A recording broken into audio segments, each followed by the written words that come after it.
Taiwan జామ పండించేటటువంటి రైతు సోదరులకు శుభవార్త.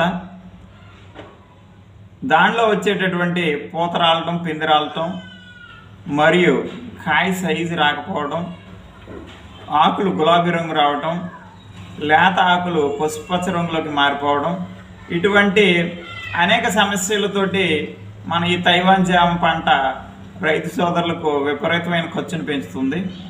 దాని నుంచి బయటపడే విధంగా, అత్యధికమైనటువంటి దిగుబడి వచ్చే విధంగా, పూత పిండి రాలకుండా ఉండటానికి మరియు కాయ యొక్క సైజు విపరీతంగా పెరగడానికి కావలసినటువంటి పోషక పదార్థాలన్నింటినీ కలిసి ఒక కిట్ రూపంలో తయారు చేయడం జరిగింది.